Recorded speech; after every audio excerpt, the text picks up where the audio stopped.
allegiance to the flag of the United States of America and to the republic for which it stands, one nation, under God, indivisible, with liberty and justice for all. Okay, Reed, why don't you come sit over here with us so we can go over this. 2 weeks ago, we asked the head of the building department to come in and make a presentation about fees. And we said we would digest it and let the public digest it, and we'd bring it back. So I guess we're bringing it back now.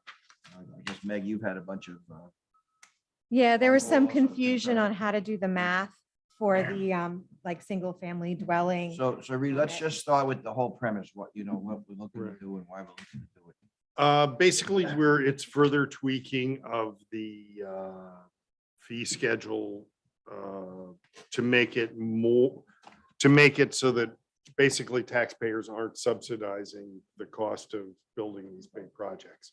So we're not trying to do pay for service, but we're trying to get closer to it than we've been. And basically, in these really big jobs, there's an enormous amount of person hours in terms of reviewing, doing inspections. And I think apparently some people misunderstood how to figure the fees. And it's actually just a tweaking of the existing fees. You'd have to sort of compare them side by side to see it's not a huge difference. Basically on the really big projects, because we're getting a whole different level of project now. We're getting we've got an 11,000 square foot house that's been applied for. We've got a couple of 9,000 and 10,000 square foot houses. These are really complicated jobs. They require a tremendous amount of time. And it's basically costing the taxpayers to pay for building department salaries to review these and to do the oversight. And we just don't feel that that's fair. And so we're basically addressing a change in the nature of the projects we're getting. We're not used to doing this many huge projects. And the idea is that the big jobs will have a higher permit fee than in the past. And one thing is we're getting primarily off-island builders now doing these huge projects. They're not a $1 or $2 million house. Yeah. They're now a 10, 15, $20 million house. And the fees are, a drop in the bucket on these. It's not a significant, it's not an unreasonable hardship for them to pay higher fees on these huge houses. And we fully endorse that. It's not fair to the taxpayer that they have to do that. That's for sure. The fees won't affect the smaller houses much. They won't affect the smaller projects much. And there were a few things where I haven't looked at this in 2 weeks. There are a few things where there were fees that just were nowhere near the cost or weren't parsed out enough so that we could adjust them for like a huge deck, say, or something like that. Certain things where the fee for a small deck was the same as for a huge deck. Right. And I think just so the public understands, we have a building department, we're capable of doing things, but number one, there's a tremendous amount more going on right now. So we try to increase the staff. Number two, the codes are always changing. And number three, the sophistication, of the projects are a lot more. So where it used to be, you can feel comfortable, you knew the contractor, you go in and hey, you're doing a good job. Those days are over. Yeah, there's so much more oversight because the codes have changed. And there's also certain things that were not sorted out properly, like the cell tower that went in on Cobbetts Lane. When that was put in, they listed the cost of construction as $70,000. Well, the cost of the Just generator the footings, was $500,000. Yes. They were not charged any permit fee on that because it was considered something that was done for the fire department because it was the fire department's land. It should have been, that's a multi-million-dollar Sure. project. Mhm. They should have paid a Right. significant amount of money Right. for the Yeah. permit fee on that. That's the kind of thing we're Right. trying to. And again, the key, just as Jimmy reinforced, was, we want to make sure that, the public's not footing the bill for, well, I mean, yes, the town has a responsibility to have a building department. Yeah. And to look at the code and everything else, but, over and above, it's- Yeah, no, it's, if, I guess the way to think about it is that if the town is paying our salaries and we're not, and we're not charging for the time Right. involved in these big projects, then effectively the town, the taxpayers Right, are subsidizing the construction of multi-million-dollar homes. right, And that doesn't seem reasonable. Right. to me. mhm. To the best of your knowledge, when's the last time the fees went up in the building department? They went up in 2017, 18. They had not been raised in 15 years at that point. 28. 2018, It was yeah. a little later than that because I was on the board by then. Yeah, 2018, yeah. 4 years. What did I say? 27. All right, so- 17 years Yeah, old. 4 years. 2018. I mean, I was on- Okay. So again, this is partially a further refinement of what we were trying to do then. And we also didn't want to raise them all in one Right. fell swoop and shock everybody at the time. Mhm. But like I said, we've acknowledged, in our budget that we have to expand the building department. We have to, make sure we staff it. The next one will be the assessor's office because they kind of go hand in hand. Yeah. That, with everything going on, there's a hell of a lot more work. Yeah, we had, I think the figure was over 1,100 building permits that went through our Right. office total last year. Yeah. 1,100 per- 1,100? Yeah. What have been the trends sort of prior to that? Do you know, just a ballpark? We looked at it, it was something like, I think it was 250 in 2010, something like that. Oh my Wow. Uh, Wow. Something like that. It's doubled and doubled Yeah. again. Mhm. Meg, you want to address some of the concerns you heard? I think it was mostly computational errors, trying to figure out how to calculate the price of the building fee, because they weren't doing it per the estimated cost of construction. They were just multiplying the square footage by the estimated cost of construction, which was, giving you a $1.3 million permit fee, which of course doesn't make sense. Yeah, So I think that 1. was the confusion, is just the math is being done incorrectly. Yeah, in a case like the one that Meg brought up, what they were seeing, what our estimated cost of construction for the house, $1.3 million, which is what we use to determine the fee. Yeah. It's actually $4.50 per $1,000 of estimated cost of construction. Mhm. They thought that the cost of the house, the bid effectively was the permit I fee. got you. There's just a Right. complete. Right, right. Yeah, so that would be like a $5,000 permit fee for a $1.3 million Yeah. house. Yeah, something like that. 0.0045 times 1.3 million. To be honest with you, if that number is accurate from last year, 1,100 building permits, it seems almost mission 5,900. impossible to be able to properly supervise that and oversee 1,100 building permits with the Well, that's- size of the staff. That's That all was permits. all permits. Yeah. It's all permits. Okay. I'm hoping that this year we have less. It was crazy. The last 2 years since COVID, it's been insane. Right. The other problem we're having is that the applications are a lot more complicated because pretty much every piece of land that used to be considered unbuildable is now considered buildable and has been sold. And so everybody's trying to build things that are in the wetlands. And so the complexity of the applications is a Yep. lot Yep. greater too. It's almost worse than the sheer numbers of permits we've been getting. All right. So the next step is, we're gonna put this all on paper for a resolution. Stephen, the town attorney's not physically with us today because he's in court representing the town. So let's put that together. We'll go over it for next week just to make sure we're all on board, and then we'll Yep. do the Okay. resolution. Okay, Sounds good. Very, very good. thank you, Reed. Thanks very much. Thanks, Reed. Okay, next on the list, I asked Kate to come back. Kate Rossi Snook to, think we're ready to move forward with the Oyster Reef project. Great. Maybe you just want to give a real quick Sure. what we're doing, so people Yep. that weren't here. Wanna put up the little-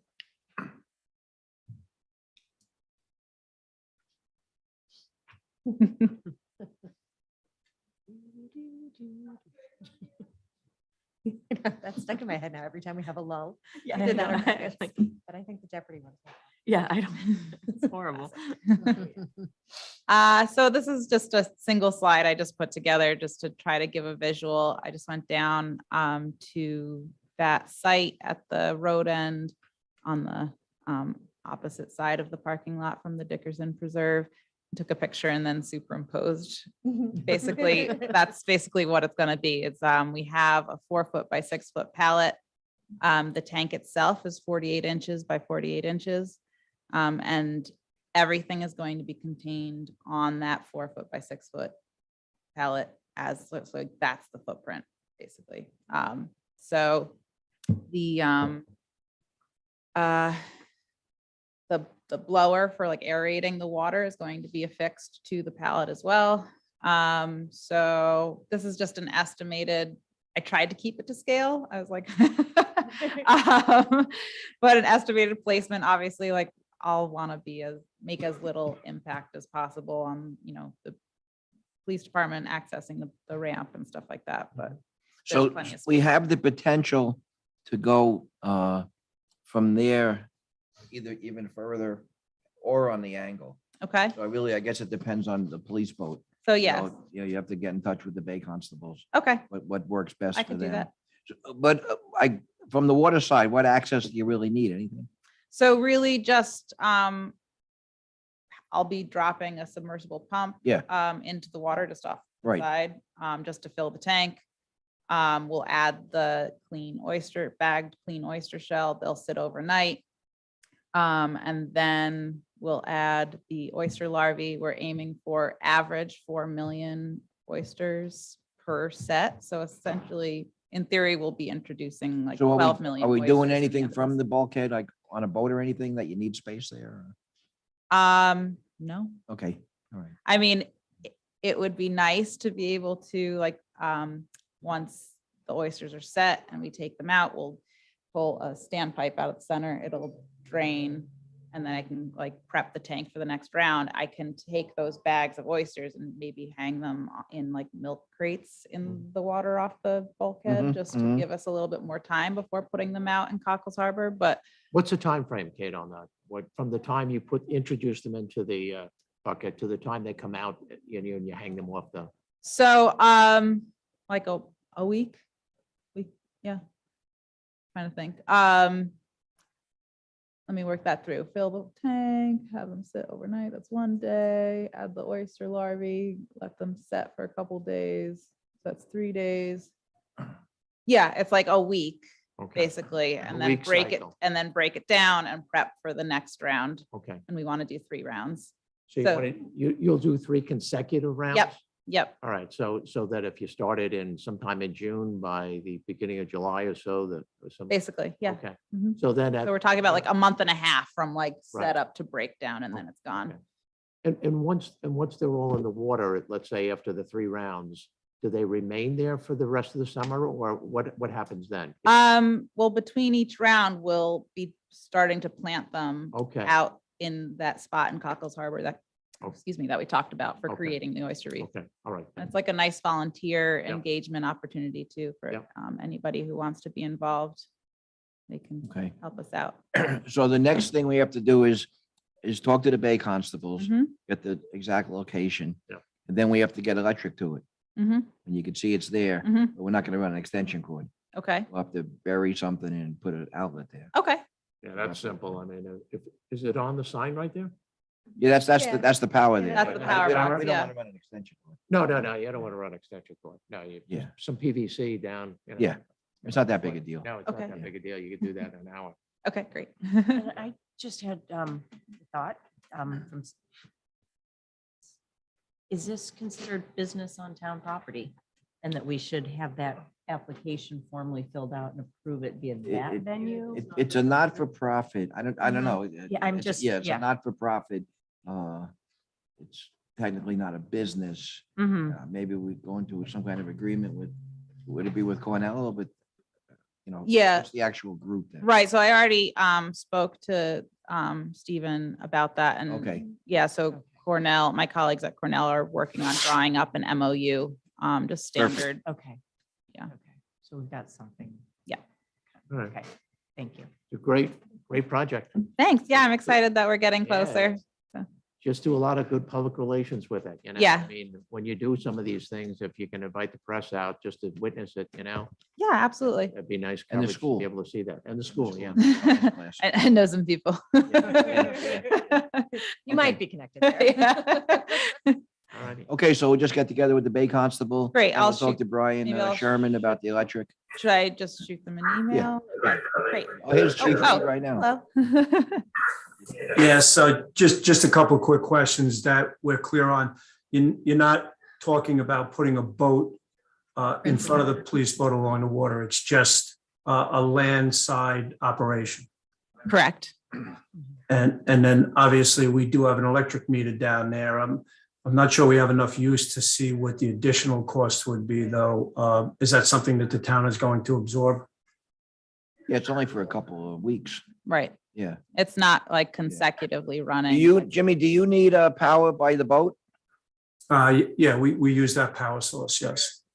No, I mean, no, is there an outlet right by the boat or do you run an extension cord or? It's on that, it should be right on that meter that she had shown there.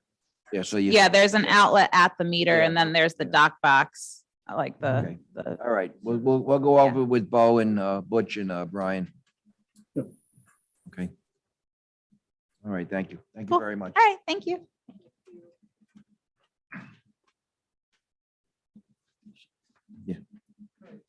Yes, ma'am.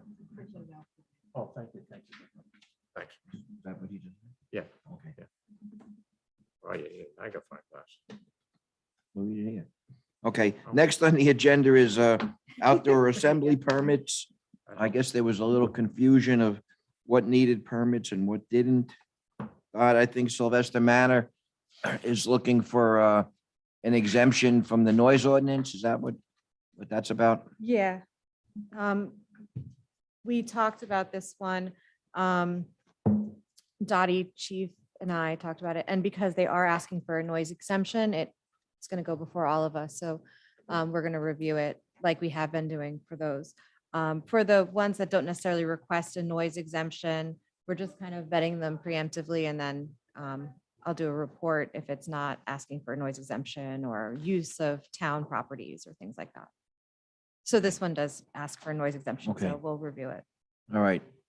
So Sarah, I see you're here. I don't know if you're representing the farm today, but so we have the application. We just want to make sure that it's done properly, that you're requesting the exemption from the noise ordinance because it's a fundraiser. Okay, That's that's the only correct. reason. That's the only reason we're holding it up. Okay, Okay. yep. And I spoke to Stephen this morning, actually. I think he was going to try to stop it and see Dot and get the paperwork to fill it out. It's already been done. Been done? Okay, good. Okay. All right. All right, so I think we're good with that one. Yeah, Supervisor, I just want to jump in just for a second on noise exemptions and make Sarah aware of it. Sarah, as an event place that has some during the year, I want to be clear with you that as we review these, every time we give an exemption, it might be one less in the future. So requests for noise exemptions should be really considered by Sylvester, because the impact on the neighborhood and everybody around it is all taken into consideration. So I just want to be upfront with you about that. As we look at these and we get more and more of them, or if we get more and more, they may be harder to come by if it's repeated times. Understood. Thank you, Chief. Just be fair. Yep. We're very thoughtful about when we schedule these events and make that request. Appreciate that. Thank you. Okay. and- Sarah, you also need updated insurance. Okay, we're on it. Okay, thank you. Thank you, All right. Meg. Okay. Okay, the next one on the, I don't think it's outdoor assembly, it's really business on town property. Karen Springer had sent us an application. Originally, we had said we put a timeline of March 31st, Yes. or April Yeah. 15th or something. March 31st. For applications. This came in after the fact. Karen, if you want to, talk to us, we can talk. This is for a business for selling drinks. Yeah. Karen, you there? Hello. Okay, so what is the business exactly? What do you want to do? So I just bought that Volkswagen van. I sent the picture, and basically it's selling healthy drinks like kombucha and green juices and popsicles, and it's all pre-packed and all natural and organic. And sorry. Excuse me. So would it be like an ice cream truck that you drive around, or you're gonna stay at the Basically, beach? but it's more with healthy drinks and popsicles. Yeah. No. I know. I mean the actual the way you're gonna do the business. Are you gonna park like the food truck and stay there all day, or are you gonna No, drive? like different- drive around. Okay. So my other question would be, do you need Board of Health approval for this? Oh, well, because it's all the drinks all pre-packed, I don't need it. I wouldn't need it. And I don't want to stay like for a long time in a place. It's just gonna be driving around, and I'm gonna Right. try to set up a schedule to try to, like for the summer, to tell Yep. to let the people know. Okay. This is kind of like the lunch truck, Yeah, I was just about to say, how is this different than? and we than- don't permit him. No, do we? Her? no, because they're not like Yeah. stationary for Yeah. any Right. length of Yeah. time. So Karen, I think what we're saying is it really doesn't fall under the business on town property, other than the fact that, you can't park and stay there all day. If you drive into, well, technically it is Wade's Beach is town property. But if you drive in, people come to you and 15 minutes later you leave. I Yeah, don't that's the think- plan, basically. Because it's the only type of car that is gonna be on Shelter Island. So Mhm. basically, I wanna do advertising, and the people will know what they're gonna get. So I don't Right. wanna be there parked for a long time. Mhm. Okay. We monitor it. Let us do this. Let us just go over it with the town attorney, and we'll get back to you during the week, okay? Absolutely. Thank you so much. Okay, thank you. Yeah, that's different. Okay, next on the agenda is pending wetlands applications. We had a couple of hearings the other night. We had some questions. Is Matt Sherman here? No, Rob Herman. is- Oh, Rob Herman's Rob here, Herman, okay. Rob. All right. The first one, Dawn Lane, kind of an odd thing came up. The CAC I think this was the one. The CAC recommended it, no? That was the other one? Okay. Okay, so then on a different tact with for Dawn Lane, they're coming to us for a permit. And the question I think we need to discuss is, when we have these applications before us, is it time that we look at potentially making the IA system requirement? It is a sensitive area. It's, and again, it has nothing to, it doesn't meet the requirements, by the county that they have to do it, that it's mandated. But I think it's just a discussion we should have. Is it something going forward we want to consider? you know? I'd like to hear Jim on this, only because this was the key discussion It was. in the fall that you had a very strong opinion on, refinishing your partial basement. Do you know what I'm saying? Mhm. That sort of, this is similar to that. It doesn't impact the septic, but the ground is being torn up. I'd like to know how you feel about it. Well, it's not, I have to represent the CAC Oh, in you- in this yeah. case, not represent Yeah. Jeff Colligan. The CAC, there were 4 recommendations, of which Rob basically fended off the other 3 very nicely. I want to say what I said last Friday, that there were several members of the CAC that applauded this application as being a premier application in terms of native plantings and the use of this it's something that we might want to use as a model for other people to duplicate, especially people that live along the water and that have bulkheads. This is a very well thought out, carefully planned planting for this property. I mean, the thought there was just logic that if you're tearing up all this piece of ground, and at the beginning, we didn't know what the age of the septic was. And we then estimated that it went back, and I think Meg's dad was here, he's on the committee, said that he thought it was somewhere back in the 70s or early 80s, which at that point puts it 40 plus years old with all the tearing up. What an ideal time to replace the septic. As Rob has reiterated on 2 different occasions, once at the CAC meeting and another time last Friday, is, by the way, according to your current code, and this is not, this is your code, we are not required to do so. We considered it. We had it pumped. The person that did the pumping said that the septic, it looked like it was in good shape. It's still functioning. Therefore, the indication was that we were not interested in spending this additional monies.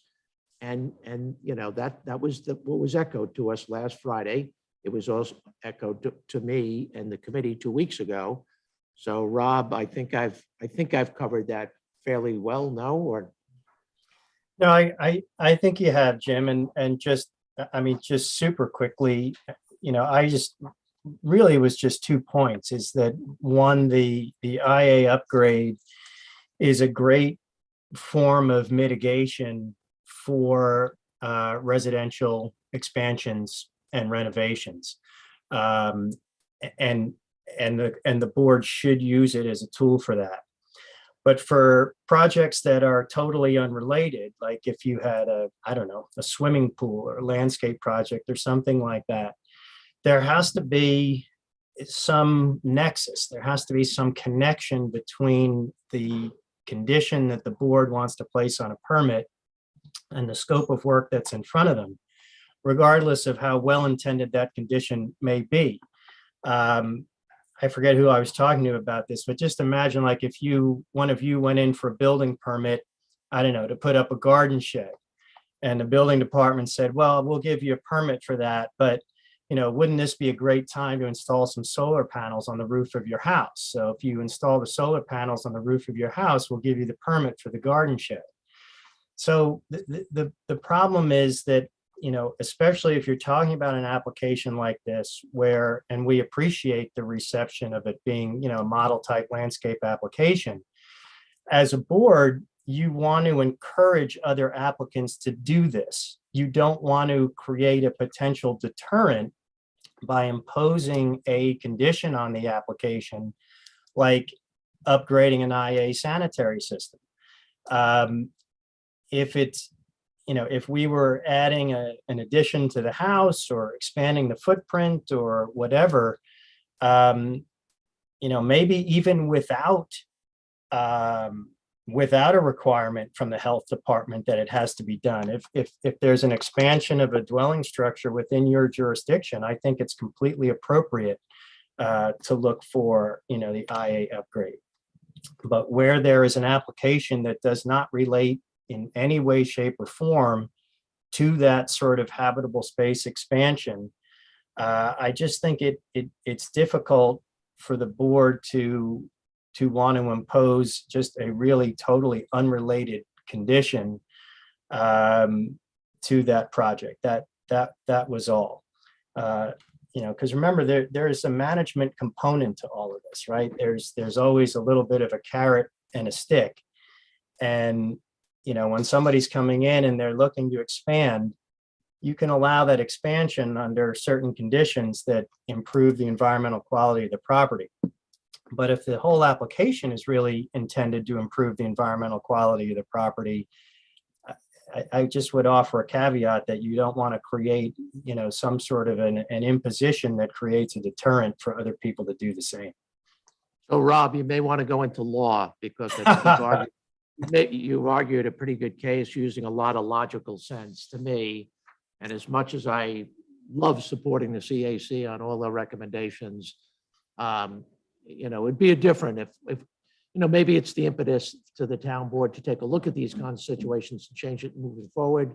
But at the current time, the one point that you really made that it stuck out in my mind just 3 minutes ago was if you want others to do similar kinds of projects and you're encouraging them to use this as a model moving forward, it may be a very much of a deterrent if that becomes, part of the, it has nothing to do with living space or the house or anything else. So in my eyes, I'm just one person. I think you've made valid points. So I would support your position. Thanks, Jim. Joe Fenora, you want to add anything from the engineer's point of view? No, thank you, Jerry. I'm not familiar with the application enough to speak on it at this time. Okay, thank you. Okay, anything else on Dawn Lane? Do the rest of you feel similar or I mean, reluctantly maybe, but I think Rob has made a pretty, Yeah, everyone- overstepping. no, I think it would be overstepping yeah, I think Yeah, I it's agree. overstepping too. on, All right, this yes, particular project. okay, all right. Yeah. Yeah. Okay, so we all kind of voiced our opinion there, Rob, and your favor there. And thank you very much. It was a logical explanation. Appreciate you hearing me out. Yep, good application. though. Okay, and the next one is the No Name Road LLC. This is the one where we had one CAC, one group recommended the IA system, the other said they didn't see a need. Planning board CAC. One said they didn't see the need for it. So Rob's issue too? It is, and I thought we had a little bit of an out around getting into the same debate on this one. I will reiterate again here, this is somewhere in between the two, right? This is a Right. It's a renovation to the house, but it's not a renovation to the habitable space. It's not an expansion of the habitable Right. space that's before the board. It's the deck replacement, and we have other mitigation that we've proposed in connection. But what I mean about the out is when I did discuss the CAC's recommendation originally with the owners, what they relayed to me is that they do have it in their fairly near-term plans to pursue permission for like an accessory sleeping quarters type facility with an accessory structure. And that would absolutely trigger the need for the health department approval and an upgrade, because with the health department, you can't just add septic for a separate structure. You have to upgrade the sanitary for the entire site. So to just throw in a OWTS or something now in connection with the deck replacement, I don't think would make a whole lot of sense, because it might have to be removed and or replaced in connection with a larger upgrade that would be coming down the road. So in this case, without going through it again, I'd kind of repeat the same conceptual argument, but here, I think it would be great if we could wait, given that this isn't a habitable space renovation, but there is going to be one coming down the line, which even if the structure were totally outside the regulated area, they would still be compelled to upgrade the system. And the system upgrade would, of course, occur outside the regulated area regardless, but in connection with that upcoming renovation. And the planning board guys felt that there was not a need, right? Is that what they? Yeah. That Yeah. was the finding of the planning board, correct? I think going forward, it's something we really should figure out how we want to handle, but Yeah. as Amber said, right now, it's not appropriate to Yeah. put conditions on these. Okay. So the Rob, other, thanks very much. the question before you cut me loose that I just wanted to ask here, we understand that we have to provide you with a plantings plan for that 5-foot buffer.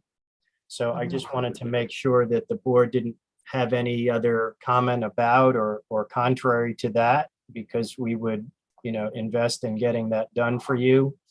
And there was also a question about that kayak rack. whether the kayak rack should be allowed to stay, which the planning board seemed to think would be okay, or if the board would want it removed. And I asked that question just because if we're going to provide you with a revised plan also, because at the hearing you asked us to add the existing health department approved septic system to the survey/site plan. So we were planning, ahead of your next meeting where we would hope you might vote on the application.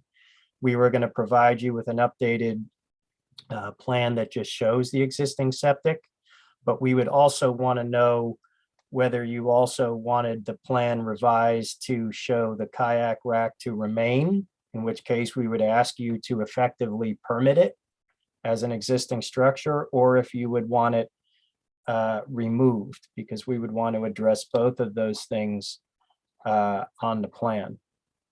I think also that the owners also mentioned to me in connection, there was a comment by the planning board about some drainage from the outdoor shower on the east side of the house, which the owners plan to remove. So we would Yes. show that outdoor shower to be removed as well. Okay.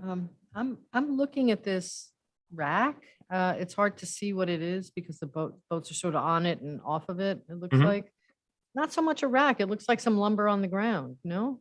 Yeah, it's like, it's a frame, it's like a frame, it's basically just framing put together, bolted together to hold kayaks. It's not really a structure, but it was Yeah. something that Reed noticed in connection with his preparation of the disapproval letter. So it just seemed maybe logical for us to deal with it one way or the other. Do you need a permit for something like that? Yeah, the only thing I could say is Amber is looking over at me, and I don't know if we're thinking the same way with the field trip we took down to Cockles Harbor that day with the rack on the beach.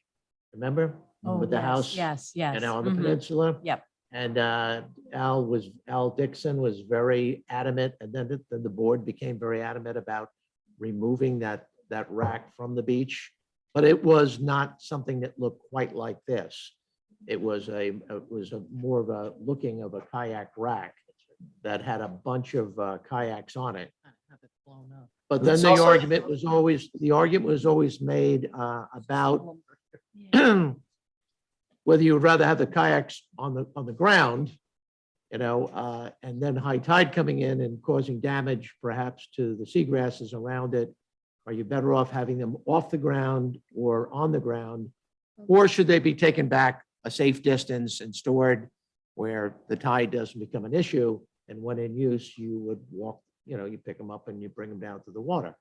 So that's something that the board has to consider. But I can tell you that on that particular application, we were very sticky on the kayak rack. We were also very sticky on a couple of other things about being in the 75-foot area. So it's something that, you have to consider. BJ, can you tell from the photo, the rack, it's not on the sandy beach, is it?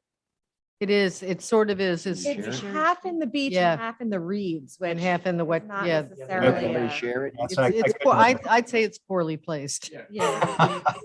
Well, like I said, the owners were happy to remove it if you wanted it removed. I just didn't want it to go left.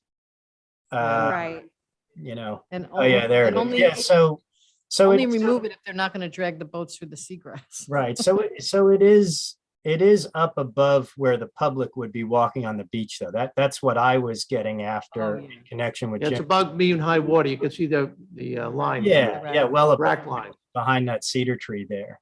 So I But was on an extreme high tide, if these people are not out here, and they go away and a storm comes in, you just don't want to see those things pulled out into the water. right. Oh, I was thinking of it, Jim, And they do more of a- represent when you have all these small boats laying across the, just above the beach area. It does take away a little bit from the aesthetics, of looking up on pristine grasses and in wetlands areas. So, to me, I always put them, never had my kayak down at a beach. I mean, I was- Yeah, put on I a would rack in prefer my to see it out of the reeds. I mean, that's wetlands Mhm. area, and Yeah. I would much Mhm. rather see it out of that area and on the grass, in the Yes. lawn somewhere. I to the I side. agree with that. I Okay. agree, out of the wetlands area. Mhm. I can't really zoom in on the contours, but it's like a 4-foot elevation there. It's So just relocated landward onto the lawn someplace. Yeah. Yeah, yeah. yeah. Yeah, I would agree. That's fine. And we can make an indication of that if you want.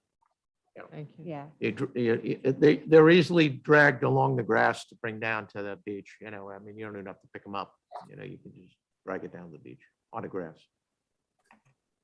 Christina, I pulled up a aerial map. It may be further up than you think if you want me to share my screen.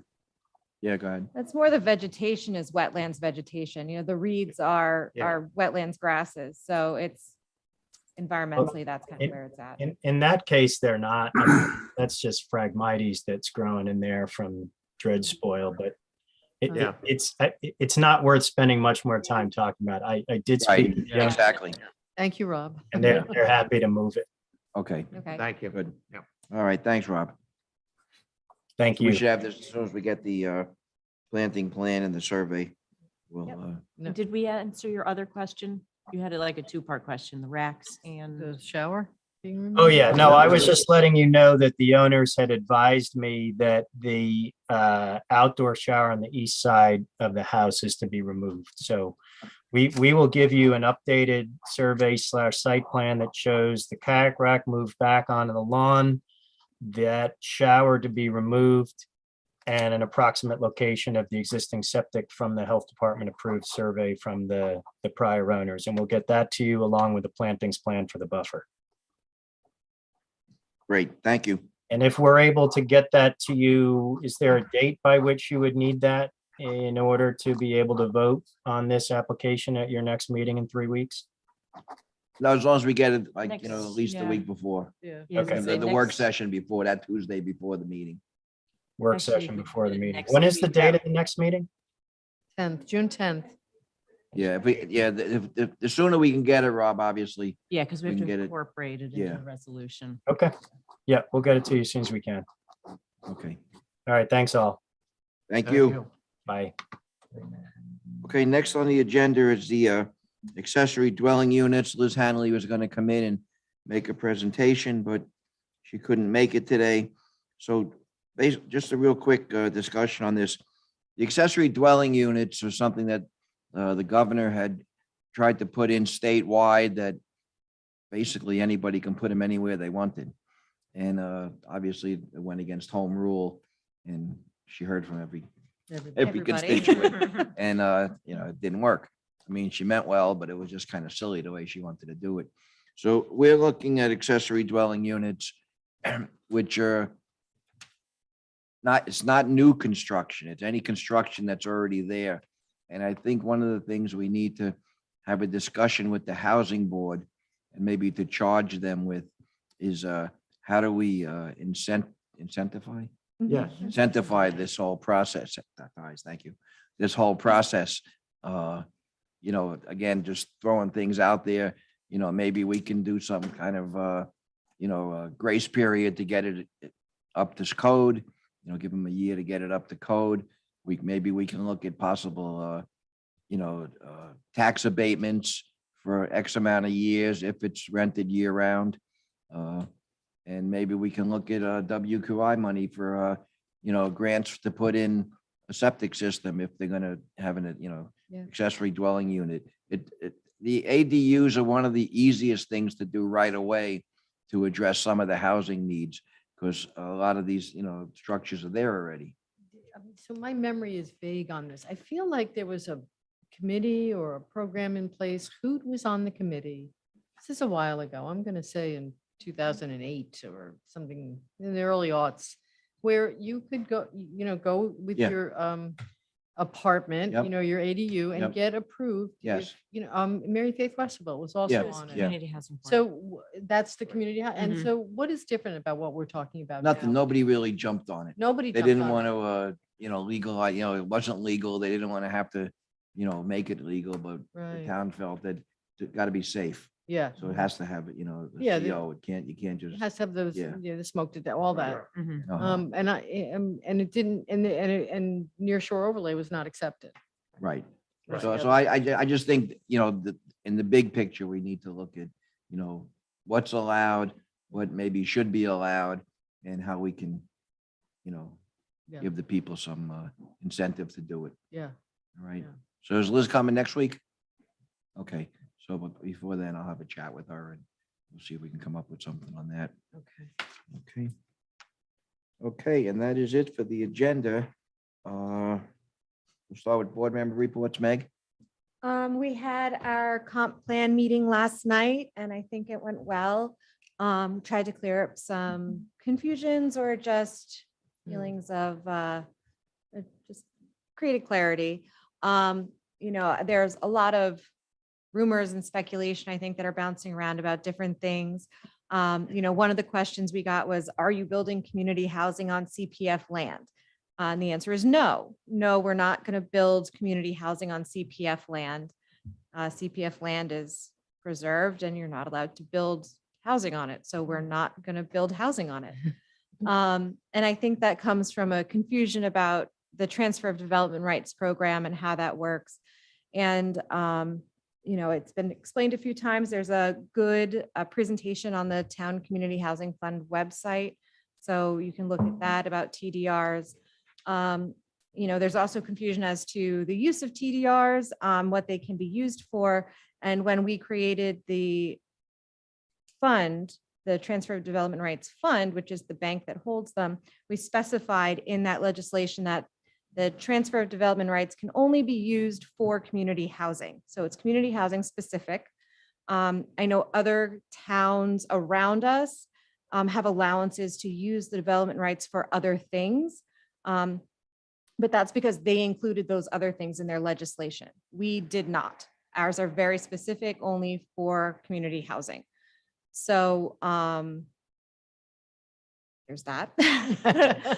There's no plan for a bridge. And there's no plan to build housing in the center of Big Graham because we don't own Big Graham. That is owned by the homeowners around it. Were there any other things that came up? No, But that was I the think- I gist of think what- some of yeah. the confusions. I think what Meg's alluding to is there's a ridiculous amount of, I don't know if they're rumors or just stories going around that, I mean, and again, you say things and people hear it and there's, oh my God. I mean, we can't, it was just absurd that we're going to build affordable housing in the middle of Ram Island. We can't build on CPF land. We can use the development rights for other land, not for the CPF land. Mhm. Contrary to belief that's out there, we're not looking for Suffolk County water to expand across the whole island along with our wastewater project so that we can build high rises in the center of town. It's just, if you hear some of the stories that we hear, it's just ridiculous.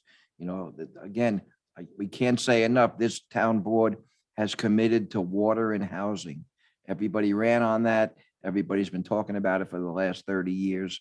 And that's what we're doing. We're not looking to make a junior co-op city in the middle of town. We're looking to address the needs of the community. And I'll be honest, I'm getting kind of tired of all these stupid rumors going around that, if you really listen to them, they make no sense.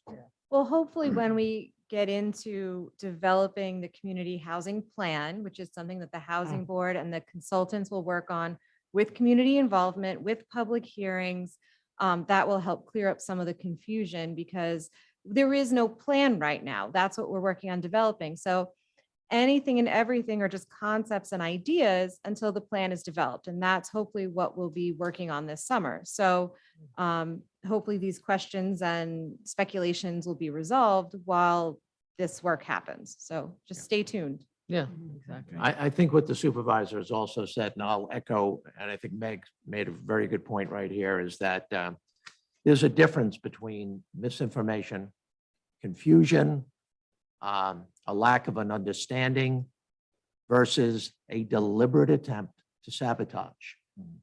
It's a big difference. And I believe a vast majority of, and I like to believe because I think a vast majority of people on Shelter Island are very responsible people and care about the island and have legitimate questions that need answers that deserve answers. And I think, that's the purpose of what Meg just outlined. This is not happening without your approval and without your understanding. But for those of handful of people, and maybe it's more than a handful of people that are digging their heels in to fight tooth and nail that, by George, over my dead body, is there any community housing going up here? Well, then be prepared for a fight. Be prepared for the fact that, with the current town board, the way we are, our commitment to this particular project, and it's important. And if you don't understand the importance of it, I at this particular point in your life, I'm next to go around the table, but I was at the Athletic Hall of Fame. Obviously, I've done it for four times, and I did it with Todd Galuccio and a great group of people. And the one thing that I heard when I'm down there with several hundred people in attendance was, wow, this is Shelter Island. This is really Shelter Island.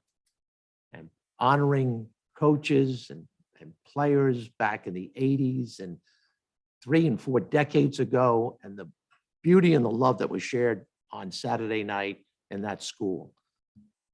That's Shelter Island. That's my Shelter Island. That's what I'm used to. I'm not in any way, shape, or form looking for a gated community.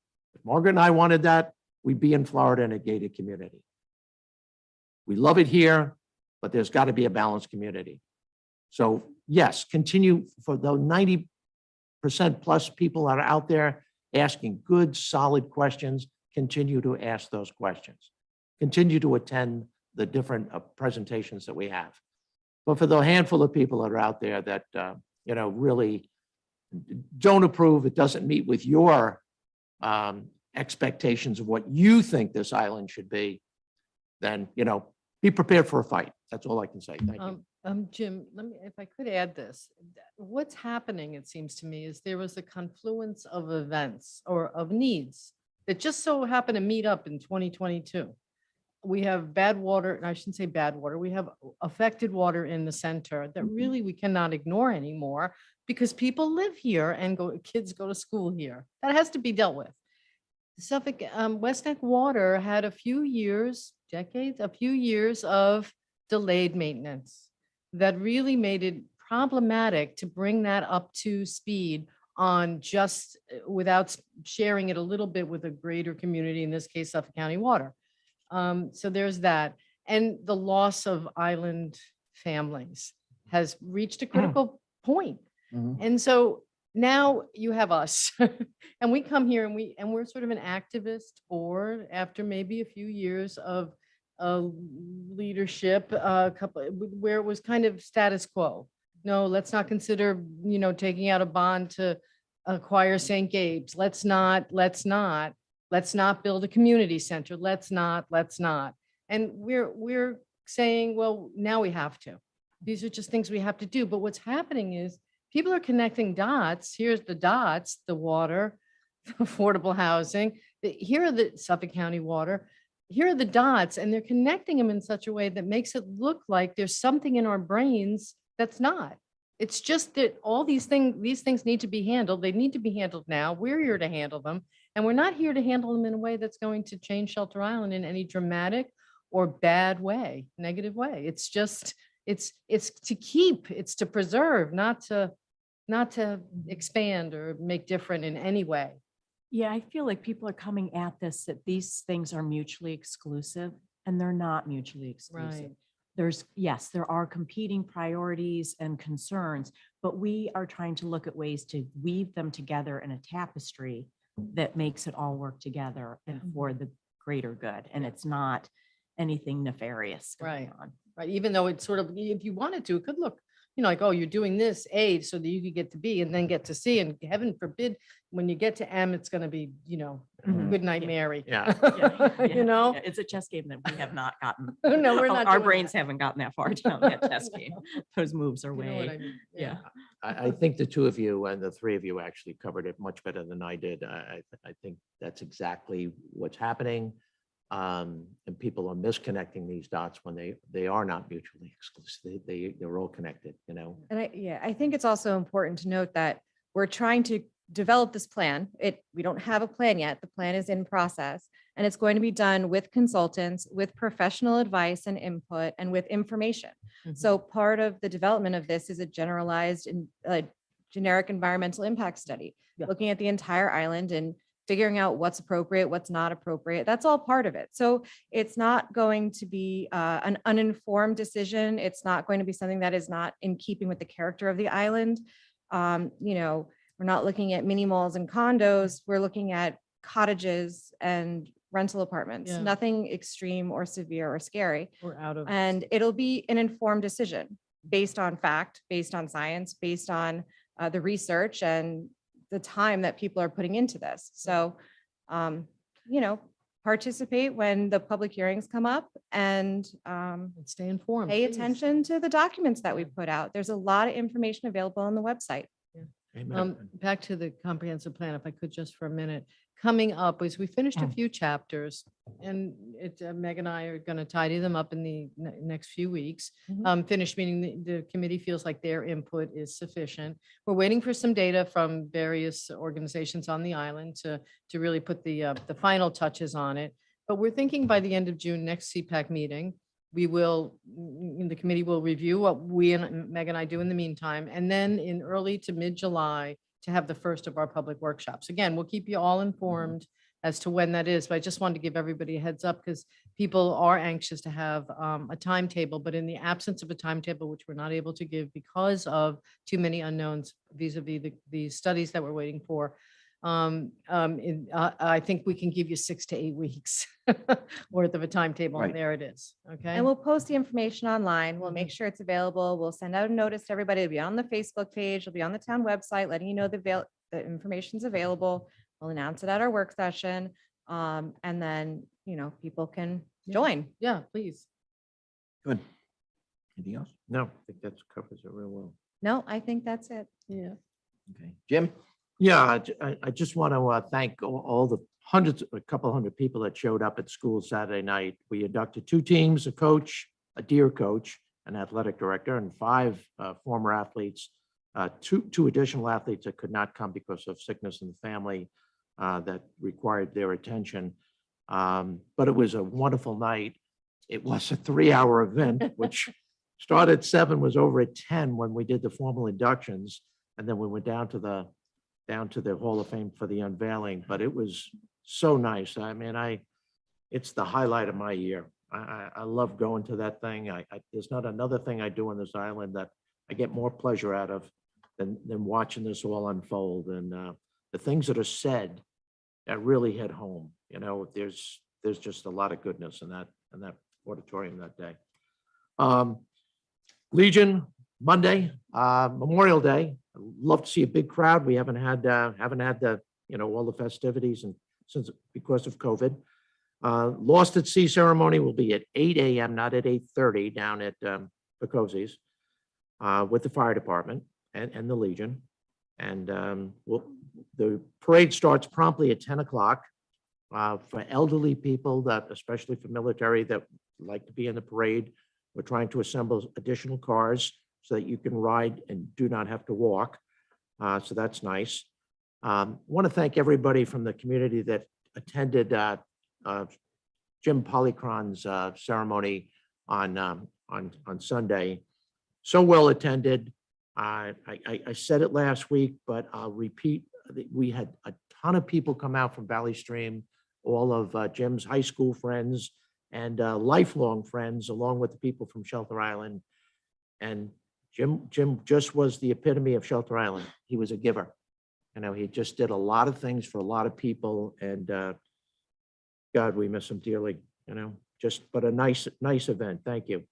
And the last thing I have is the Recreation Committee met yesterday. We discussed the Fit Center. Everything is going along very, very well at the Fit Center. Summer recreation program. I would like to remind you that it's all online, folks. If you go online, we have pamphlets here at Town Hall and across the street at the community center. But some of the programs that we're offering this year, a ticket to Broadway. That's for kids K to 6. That's to show off their theatrical skills. Summer STEAM program, STEAM standing for science, technology, engineering, arts, and math, K to 6. Junior artists, K to 6. Plants and potions, with making healthy homemade items such as goat's milk, soap, and essential oils and potent oils and things like that. That's grades 5 to 8. Stop motion. That's a thing with movie I want to directors. do that. Yeah. know, I so think that- that's fun. The chance to make a short film that you designed come to life. So that's grades 5 through 8. A colonial multi-sport program, K to 6.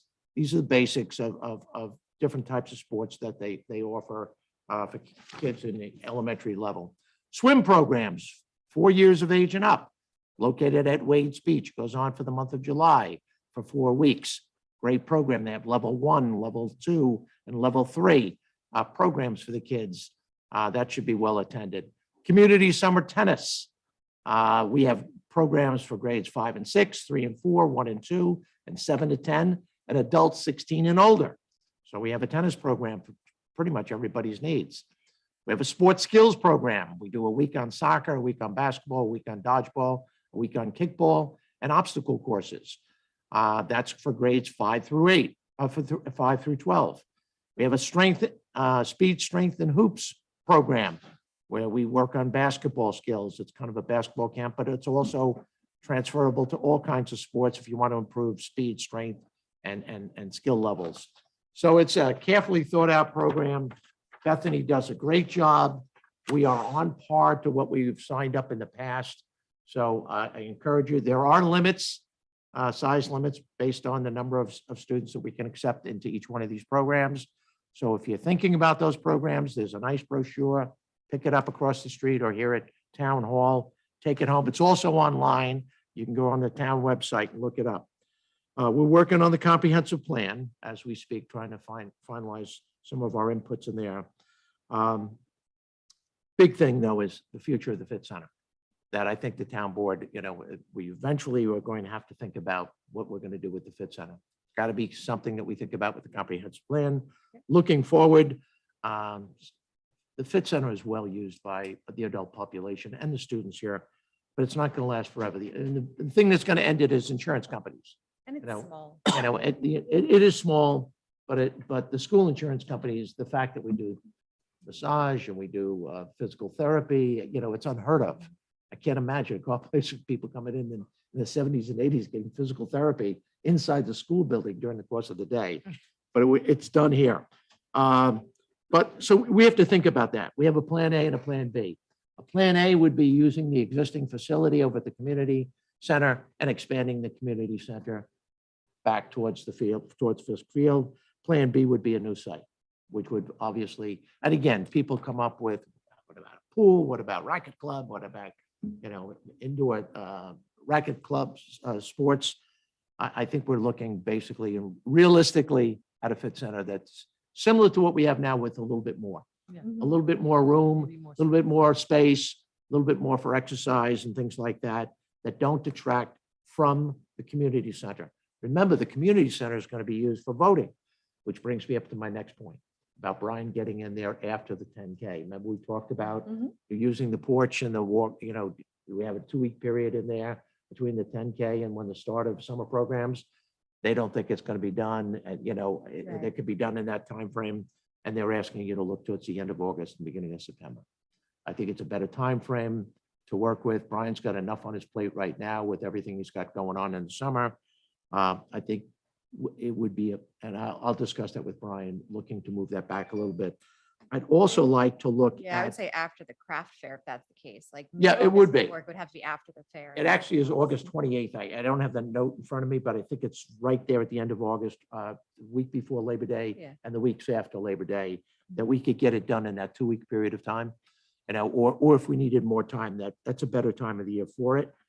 The other thing is the back staircase is a wood staircase. It's really not in great shape. Yeah. It needs to be looked at. The acoustical panels that are in there, it does echo, especially when you get a lot of people inside there.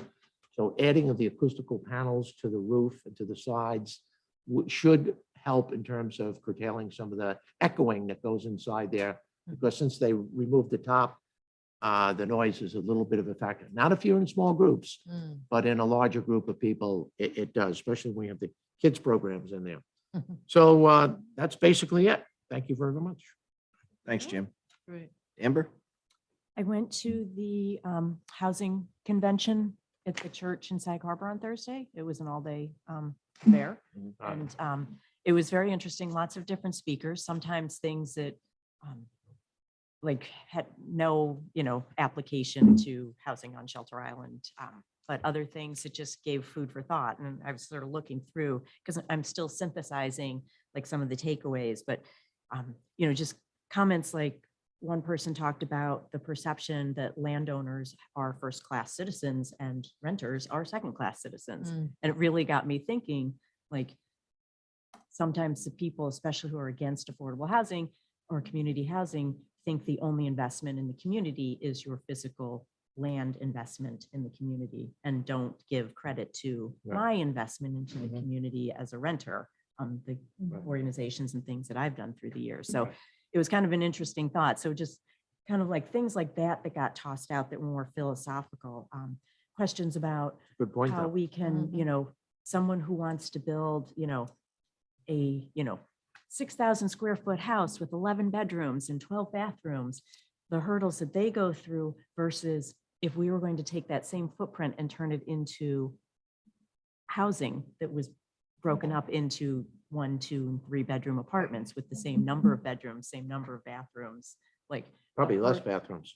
Yeah, probably, yeah, definitely less bathrooms, but just the hurdles that that kind of project or development needs. So that was kind of an interesting, just question to kind of toss out there and ponder and think about.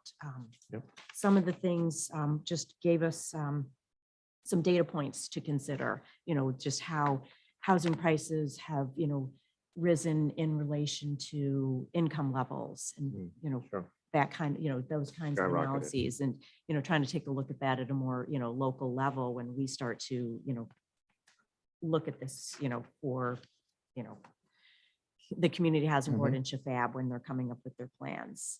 There was also some good resources that were there to talk about funding. And so different low-cost funding mechanisms through NFPs and organizations that can do like, better lending rates and ratios for people to be able to do a first-time home purchase, or if, we're looking to build something, be a developer or the town, that we can tap into lower costs to keep the cost of everything down so that the rents can stay down. Also, there's not-for-profits out there.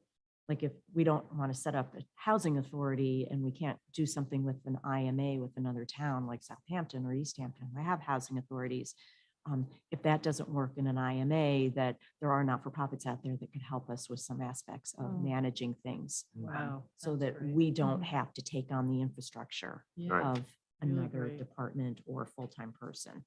So there were some really good things. Sag Harbor's working on their housing legislation. Their next session is June 14th. They're working very hard on trying to look at like what they're doing, so we can hopefully learn some things from them and hear what, some of the pluses and minuses are and things that they keep in and toss out. Sag Harbor Southampton's also doing something as well. So, had a chance to talk with, Tommy John Giovanni over in Southampton to, sort of reestablish that connection since I've met him before at Association of Towns. But just, it was a good day overall. We had, I think in total, 7 people from Shelter Island in Wow. attendance. And for the most part, since it was in Sag Harbor, it was mostly Sag Harbor, Southampton, maybe a few East Hampton people, but, Shelter Island, Good. was there. So, and that's all that I have. Good. BJ, I'm good. you good? Okay. Dottie, you have anything for us? No, I don't, Jerry. Thanks. Okay. As I mentioned, Stephen's not here today. He's in court. Joe Fenori, do you have anything for us? No, nothing. Thank you, though.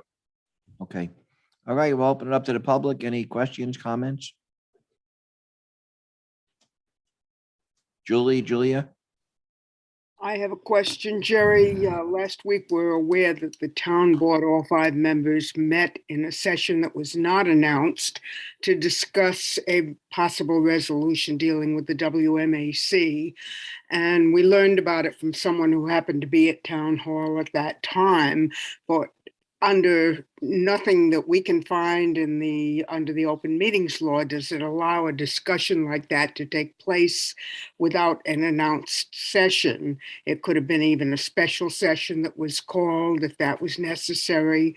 I understand the need sometimes to poll members to see what they're thinking individually, but for the 5 members to sit in a room in an unannounced session would seem to be a violation, and we're wondering why that happened. I'll tell you why it happened. It was not an official meeting.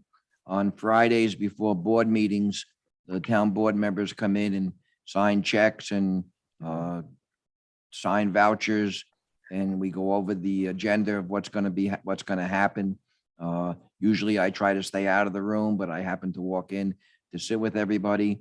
And as we're going over the agenda for the meeting, we felt that we probably weren't ready to discuss the mooring resolution that we had there. And I wouldn't say it definitely wasn't a meeting. Again, we don't have offices for all the town members. On any given day, you'll see at least one, most probably 2 sitting in this room doing something. Again, on the days of the meetings, we come in, make sure everything's signed, everything's validated, and we try to go over the agenda. Okay. Our issue is simply that people have a right to know individually what members of the town board are thinking about any given issue, and that those things should be said on the record as opposed to, just said informally. And it is a violation of the open meetings law for a quorum, or more than a quorum in this case, to be together discussing what should have been discussed in the session itself. In other words, had you gone into the town board meeting, the regular meeting, and announced that this was being tabled for some reason and given members a chance to express their views, that would have been perfectly legal. But it would appear that this was a violation of the open meetings law. Okay, I appreciate, your perception of it. I will say that it was not a meeting, and we've been trying very hard to make sure our town board meetings are as organized as possible. And, we've been throwing a lot of things at the town clerk to get done in time. So we're trying to work to make sure everything's done in a timely fashion. And, we go over everything, and that's what we were doing. That's all I could say. It wasn't, Well, and we weren't actually discussing it. What happened was a member of the community came in and asked a question about that topic, and we said we weren't going to discuss it during the meeting today. It was going to be tabled. So it wasn't, Yeah, we also pulled 2 resolutions on open, outdoor assembly permits too, because we had questions on it. And then we're oftentimes reviewing the resolutions themselves and, making slight edits on wording and stuff like that. So it's more of a housekeeping function. And on the mooring topic, I have not made a decision.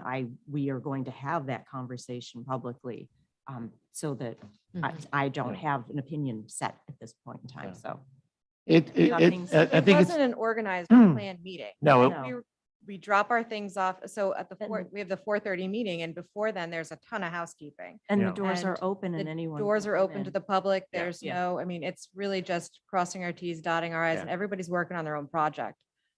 It's not an organized or coordinated event by any means. Julie, and I want to echo the same point that both doors are wide open. We're literally signing hundreds of vouchers, double and triple checking that. Specifically spend a lot of time looking at the agenda, what we're going over. Are we prepared? Do we have everything lined up for the meeting at 4:30? And individually, like, do Yes. we each have the paperwork we Correct. need? Do we have our notes? I mean, I spend half the time running back and forth between Town Yeah. clerk. house. Do I and have the- my plan yeah. board memorandum on the Going back wetlands to the application? charter. The perception may have looked much different than it actually was. but it was simply, we make make these judgments, And, as, and it might have been somebody with an agenda of his own. well, Might, I don't- I yeah, don't know who it was, but yeah.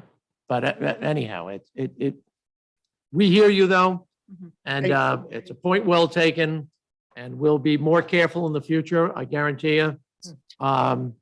So, what else can I say? But there was no deliberate attempt on it. And it was not in any way, shape or form, a formalized meeting at all. There were, Thank you. people were in and out of this room constantly. I think the supervisor came in for a very short period of time, but usually the four of us, because we don't have an office, we're in here working, trying to prepare and get ready for the meeting. Thank you. All right, Okay, you're welcome. thanks, Julie. Julia, you have anything for us? No, thanks, nothing more. Okay, anybody else?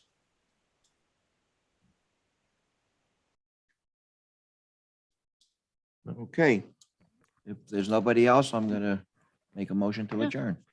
Second. All those in favor?